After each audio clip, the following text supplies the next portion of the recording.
cool how we're like right outside the fog. Lucky ducks.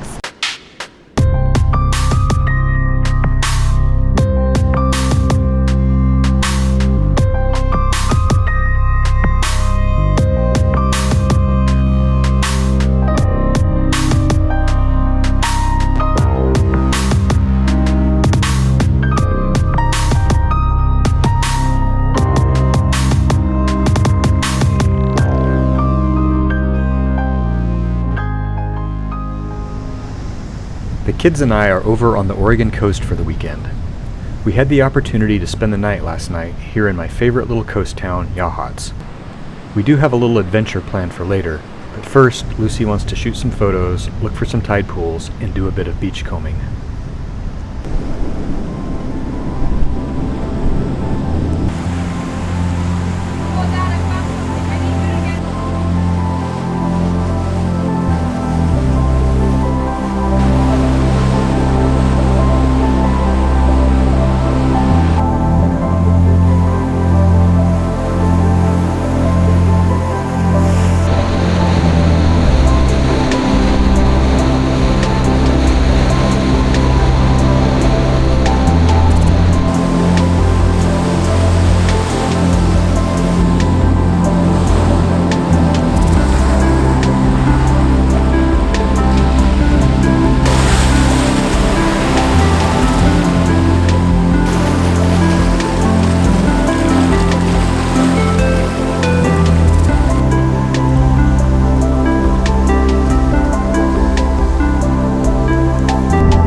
We've arrived at the Oregon Dunes National Recreation Area just south of Florence, where we're prepping the Forester to hit the sand. The Oregon Dunes National Recreation Area comprises over 30,000 acres of sand, including dunes, sandy routes through the coastal pines, and a long stretch of sandy beach.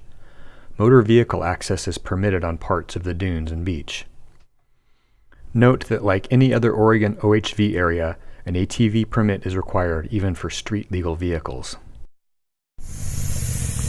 I'm airing down using these nifty and inexpensive Teraflex deflators I learned about from Jared of Backroad Exploration. They simply screw onto your valve stem and let air out until you remove them. It really speeds the process up, as you can be letting air out of all four tires at once, and you can check the progress just by putting any standard pressure gauge right on the deflator. When you're done, they all thread together onto a handy keyring that can be stashed anywhere. Flags are required on vehicles traveling over sand dunes so that you can be spotted sooner coming over the top of a dune. As this was an unplanned last-minute trip, I had to jerry-rig some way to mount a flag on the Forester. Hopefully it'll hold for the afternoon.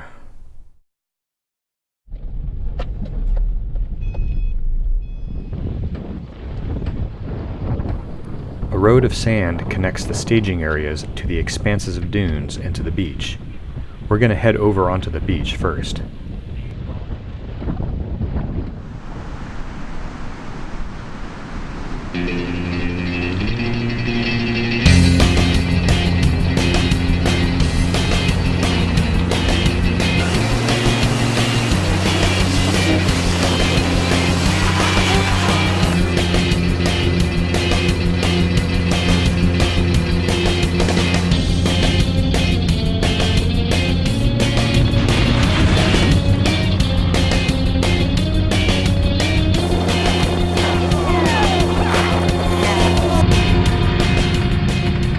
speed limit on Oregon beaches is 25 miles per hour.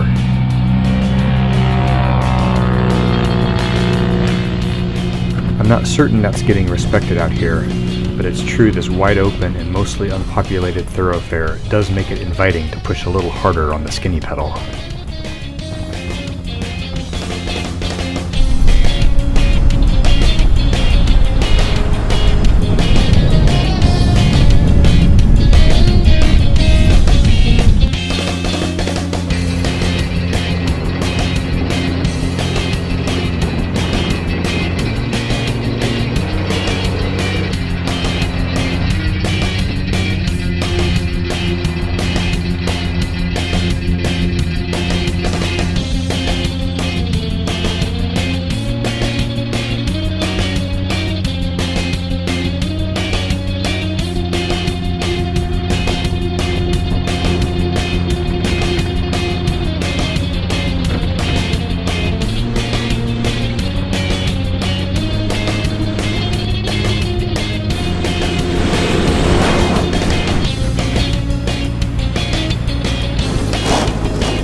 We've reached the end of the drivable beach, so we're going to head back north to find a spot where we can access the dunes.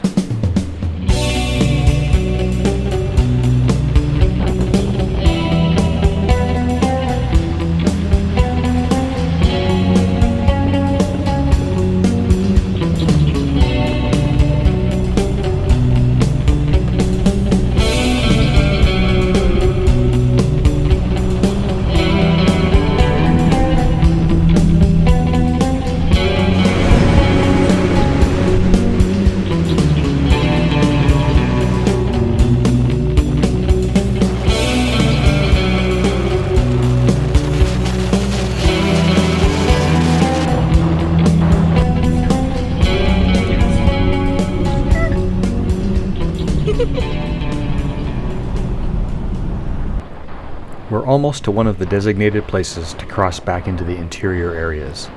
The wide-angle GoPro doesn't quite do justice to how big of a climb that beach dune is. Going uphill in dry, soft sand is probably one of the most challenging obstacles for any vehicle. Maintaining adequate momentum is key to keep from bogging down in the sand.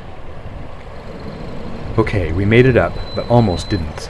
I had forgotten to switch off the Forester's traction control system and only remembered halfway up when I noticed we were slowing more than we should. Traction control systems use the brakes to individually stop wheels from spinning, which is great on a gravel road or in rainy conditions, but is the last thing you want happening when you need to maintain momentum up a sandy incline.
Forester has been handling the soft, dry sand reasonably well, but I can definitely feel how easy it would be to get stuck. It's really best to undertake this kind of adventure with buddies, so there's an additional vehicle to assist if a recovery is necessary. As this was such a last-minute adventure and I'm out here solo, I'm sort of in survival mode, driving with the goal of simply getting through rather than play on the dunes. I'm sticking to firm, damp sand as much as possible and only driving in soft, dry sand when I have no choice. But the sun is getting low, and my main objective at this point is just to make it back to the pavement.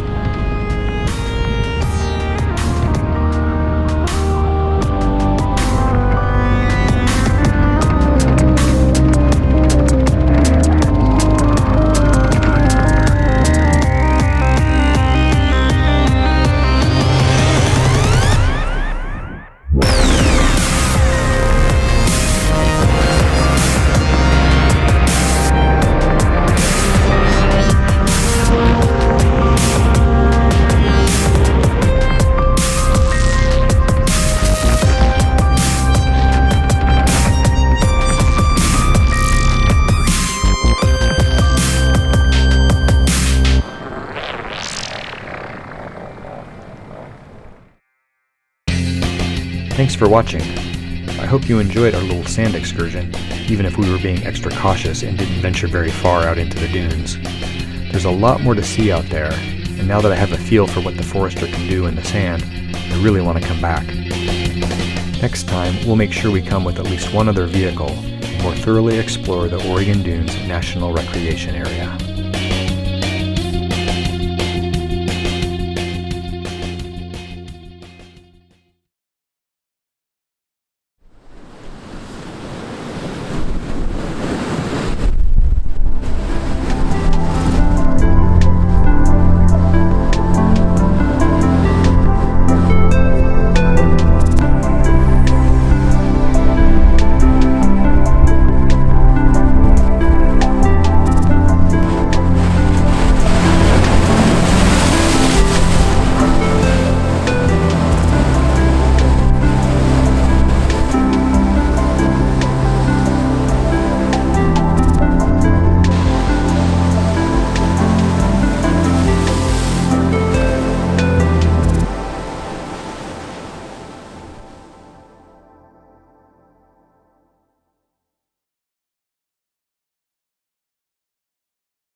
Footage of my sketchy